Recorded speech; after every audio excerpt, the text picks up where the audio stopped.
The last and certainly not the least of our speakers, Dr. Abhay Singhavi, CEO of Preventive Health at Narayana Hridaya. He posted at Amethi for Project Ray. He set up 16 rural clinics with telemedicine connectivity in just a short 6 months. Managed the international division at Bangalore and served at the Ministries of Health in Oman and in Malaysia. And he maintains a focus on preventive health and business development in urban areas. Dr. Singhavi. Thank you, Dr. I wouldn't take much time here, and I'll probably make it really fast. Let me introduce you to the hospital. We're the largest heart hospital and the cancer hospital in the world. We've done the largest number of cardiac surgeries here. And what makes it special is not the numbers, being the largest. We're the cheapest hospital in the world. We do cardiac surgeries at about $1,200. That's about 60,000 Indian rupees. We started telemedicine where what the picture represents is Dr. Shetty, he's our chairman. He has a vision to make the healthcare affordable, and we made it through our micro-health insurance platform that was Yashaswini some years ago, where a farmer pays just 10 rupees per month and gets access to 1,600 different types of surgeries. And the next mission for us, which was much important, was to make healthcare affordable, accessible. And when it came to making accessible, we wanted the technology to get married to healthcare, and it more or less acted as a catalyst. So there were the three major areas where we took applications of telemedicine and telemedicine as a whole. The motto which went was less than 1% of the sick requires an operation. Probably if you go by the statistics, when others may just require some lifestyle modification or medical management. Then probably if you do not need to operate, you don't need to touch. The doctor need not be physically there. So that avoids the doctor to be physically traveling near the patient or the patient bringing back to the doctor. This was the first image of Dr. Shetty doing the telemedicine. This was back in 2001. We run one of the largest telemedicine networks. Probably we connected to now 907 telemedicine centers are spread across 62 countries, which is working 24/7. We make sure, our dream was not making expensive devices or making expensive technologies, deputing this into the households or home-based care. It was literally meant and exercised for the rural population. That's where we say that technology gives the rich what they already have, but it can give the poor what they can never dream of. These are the four areas where I'm going to be probably touching, including the telecardiology. We used our ISRO spectrum back in 2001. ISRO gave us a dedicated spectrum where we got connected to 400 hospitals and PHC, CHC centers. Through this network, we treated about 63,000 patients. The mnemonics were very simple. Any of the medical records, either are the three forms, either they are on the paper with histories and prescriptions. Second one, they're escalations, which are audio files or probably images. The third ones were the videos, which were echo, ultrasound, or angiograms. And all these formats could be digitalized, and we could digitalize and send it over to our hospital through the ISRO satellite. Doctor who was sitting over there would go through the reports and give the line of treatment with the opinions, and it would go back to the patient through the same ISRO spectrum. And like this, we treated about 63,000 patients. This is a small video, which probably outpaid. I don't know whether we integrated it. You did? The video got integrated.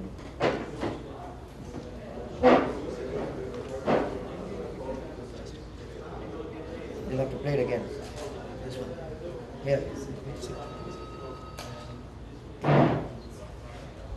Well, you know what? Turn on here. No, wait.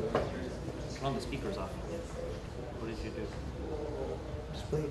Because we take the decision on the healthcare based on the history. A good video conference can give the history. Again, you can interpret the images through the satellite or ISP connection. Using the telemedicine method, we have created a chain of coronary care units in places like Tripura, Siliguri, and Kanpura, Arunachal Pradesh, Tinsukia, Assam, all over the country. And we have till date treated 17,900 patients, and it is considered as the world's largest telemedicine network. This video was shot back in 2003, so you get the numbers back. We are also managing the CCU centers. There was a bigger challenge that we had was posting cardiologists at the remotest location, because I'm sure we don't have medical council folks here. They made the education pretty expensive. The medical education has become pretty expensive. It takes about 5 years for someone to become a doctor, another 7 to 8 years for someone to become a cardiologist, and by this time he would have spent a bomb. And you could not expect him to go back to the rural countryside where he would probably serve and earn his living back. So what happened to these rural areas was they became really deficient of cardiac support. So what we did was we empowered these CCUs back in Tripura and Assam, Tinsukia, again in Udaipur, areas like this where we put up the, back what you see is we put up a video conferencing unit there. And whenever they had patients there, they would arm the system, and these systems were connected directly to our hospital emergency and trauma unit, where our hospital doctors would try to get the patient thrombolized or make them stable, and probably directly physicians are the local. Sometimes we also made use of Ayurvedic doctors in these areas to get the patients stabilized. Next important thing that I'm talking to you about is trans-telephonic ECG. After about 2002, we spread across to find out which were the best channels of communication which are most penetrated in these Indian villages.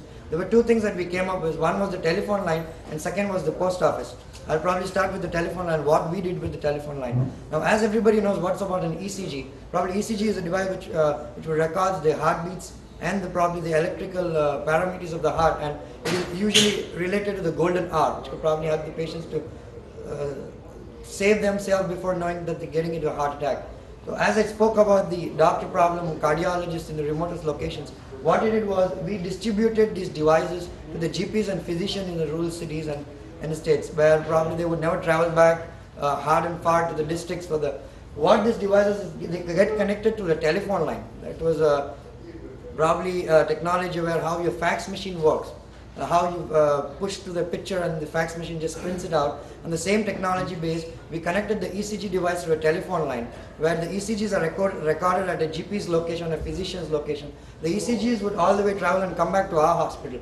And the kiosk which you see on your extreme right side, these kiosks would probably put up in the hospital in about 3-4 areas where the doctors are readily available, from CCUs, even canteens.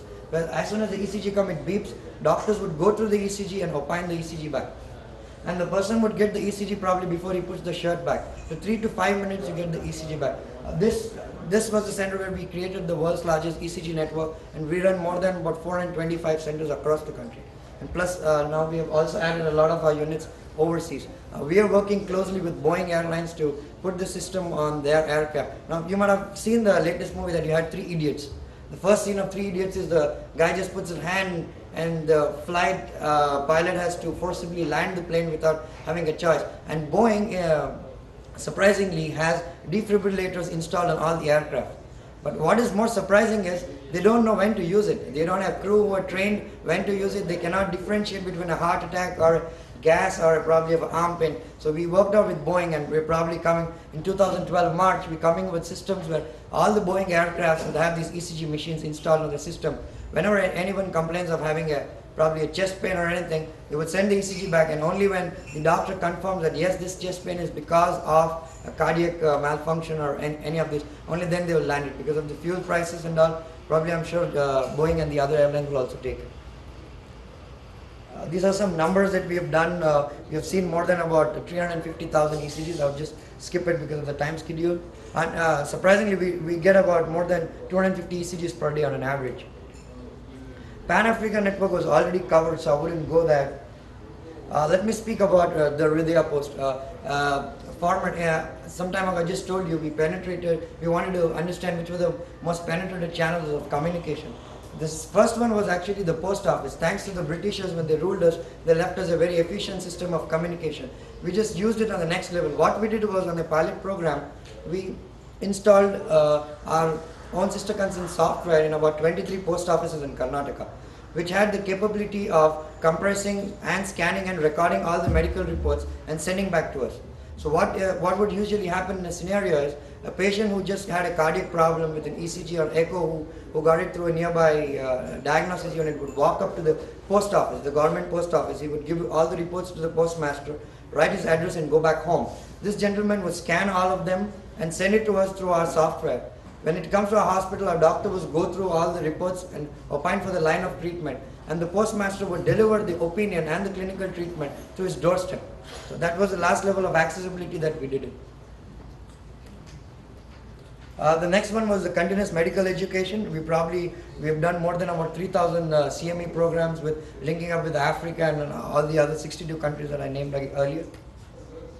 Something else that we nowadays do is our hospital is known for pediatric cardiac surgeries, but we had instance where we had to do pediatric liver transplant.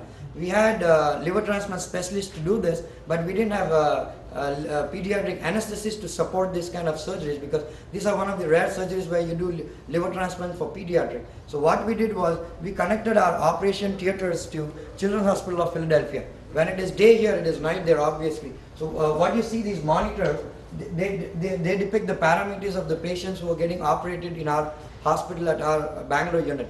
And we had the whole team of Philadelphia doctors sitting over there and opining how the surgeries go, because once you inject the anesthesia, it's more about managing the parameters and other requisites which the local doctors can do it. We did about 5 to 6 surgeries like this, and after that our doctors were well versed to do it themselves. So this was one of the applications, and now we do these kind of surgeries from Africa to India, vice versa back. We do it in Malaysia, we do it in other parts of the world as well. I'm finished. I'm giving 4 minutes.